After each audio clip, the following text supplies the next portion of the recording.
So the Philadelphia Eagles bring back a familiar face. Yes, Richard Rodgers is back with the Philadelphia Eagles. What does this mean? And also, Lane Johnson is done with these PFF rankings. And I'm trying to tell you, this offensive line is going to be dirty.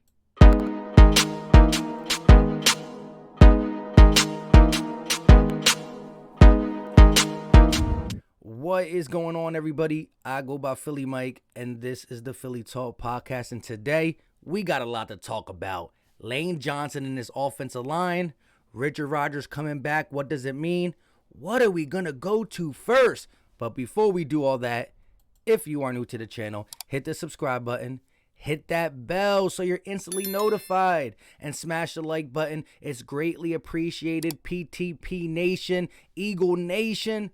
With that out the way, let's get into it. And let's start quickly with the Richard Rodgers news. We agreed to bring him back. And what does that mean? Dallas Goedert, Zach Ertz, Richard Rodgers. We got them Stahl, and we got some other guys, Hakeem Butler. Now, they are really not guys you want to get big minutes. Now, I know a lot of people are high on Hakeem Butler's athleticism, but they're not really known commodities. They're not big-time NFL wide receivers, and either is Richard Rodgers. But he came in, and he was pretty stout for us. 24 receptions, 345 yards. He averaged 14.4 yards per catch, 2 touchdowns. But it was clutch catches. It was crucial catches. Let's take a look at one right here. This is against the Giants, down to the 3-yard line. Like, simple pass, across the middle, catches, gets some yak, dives forward. You got to love that. It's against the Giants. And again, these 24 catches came at the right time. The right time. You can't be mad at that. I know it's Carson Wentz passing, but an easy route across the middle, can't catch me. Let's go. Let's not forget that against the Giants as well, he also had the tiptoe catch, a little play. Carson Wentz was the quarterback as well. Little fake to Miles. Tiptoe as he's getting hit. Boom, boom. Right in between the zone, so able to find the sweet spot in the zone. Carson got nailed, delivered to him, able to come down. What I'm trying to say is he's been a reliable guy. Now, Zach Ertz, we know what's been talked about. Are we going to trade him? Are we going to release him? Are we going to rock out with him one more year and get a compensatory pick? Who knows? Who really knows? As we get closer, things will surface a little bit more. If Zach Ertz is really done, then we might just cut bait. We also got to remember that there's some money tied into him. We haven't signed Landon Dickerson yet. I don't know why. He's the only rookie we haven't signed. But here's my thing. I love Zach Ertz, but I know he's going to go away after a year. No matter what. Good, bad, ugly, sad. We're not going to be able to re-sign him. I think the bridge is burned. He's going to leave somewhere else for the contract and the destination he wants. We'll get something in return. But right now, if you're telling me the Eagles let him go and they use that money to go get a cornerback, Steven Nelson, somebody, then I'm for it. For the long-term success of the Eagles, or their even short-term success because of how desperate we are for a cornerback too. But if you're telling me we're going to let him go get that money and not go get a corner, well, then you might as well keep him. He's a safety blanket for Jalen Hurts. And then we get a compensatory pick, especially if he balls out. I know it hurts Dallas Goedert. I don't know what else to do, though. If we're not going to use the money, why let him go? Why let him go? Now, I do want to say this about Richard Rodgers. Jalen Hurts' first NFL pass completion was to Richard Rodgers. Maybe not. I don't know if it was Richard Rodgers or Travis Fulgham, but we do have it here. Hurts to Rodgers. This is when he was coming in as the gadget player in the same game, Pittsburgh Steelers game. Carson Wentz was the quarterback, but he comes in, shocks the world, catches it, looks around, quick delivery, boom. That's one thing about Richard Rodgers. He's not afraid to go across the middle. He has pretty good hands. He could be a little bit a better blocker. A better blocker. But I like the hands, and who knows, maybe this sits really well with Jalen Hurts. If this was his first completion, again, I'm not sure if it's TF13 or Richard Rodgers, but across the middle. Let's go. Now, Again, if we are going to use that money wise, we got to make a move for Zach Ertz. It's about that time then. It's about that time. I love him to death. But if he's going to leave a year later, let me start my crying now. Let me start my grieving now. We got to move on if that's the case. Now, I want to talk about the offensive line.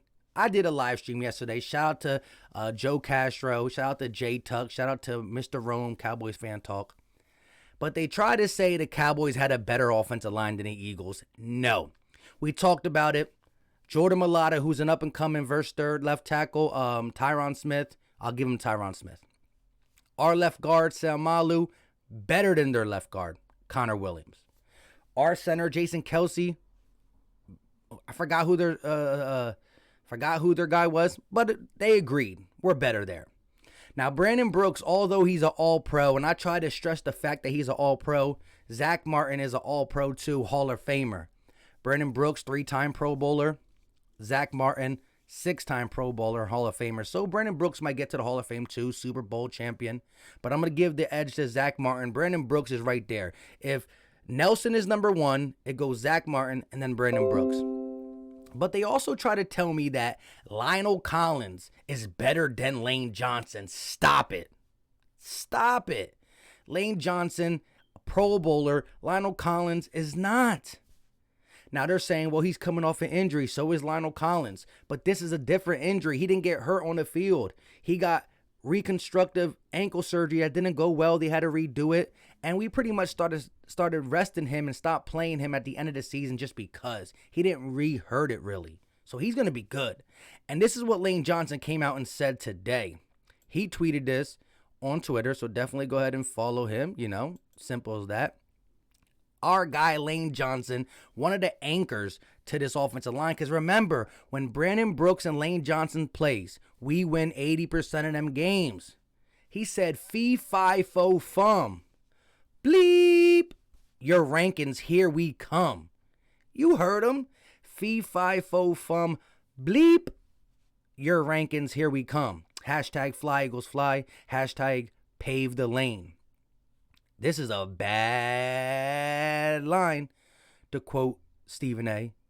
And we are the best offensive line in the division. Dallas is second. Maybe Washington third and Giants last. That is the dang facts. I don't care what anybody says. Gotta stay healthy, like any other team, like any other year. The healthy teams are the ones that finish the season. These guys blocking for Jalen Hurts, let's go.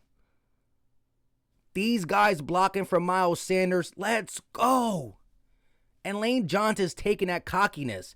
He also was ranked 10th at right tackle by PFF. And it's due to the last year and a half lingering injuries in and out. But this was the first year we got to just go, he relaxed on them injuries and take some time off and really get back to full form. Lane Johnson's going to have a prove-it year. He also tweeted about that. I don't have the picture. But Lane Johnson wants to prove his dominance, the line itself dominance, and we are going to be a top 5 offensive line, top 7 at worst, best in our division. Miles Sanders is going to eat from it. Jalen Hurts is going to eat arms and legs from it. They're just going to eat. They're just going to eat. And I can't wait to get back to the link, you know what I mean? And we can hear the EAGLES Eagles. I can't wait. But with all that being said, that's all I got for today. Let me know all your thoughts in the comments section when it comes to Richard Rodgers re-signing. What does that mean for Zach Ertz? What does that mean for him? Will we use that money for a corner? And tell me how you feel about this offensive line and Lane Johnson being cocky. He's not cocky. He's confident. And that's a compliment.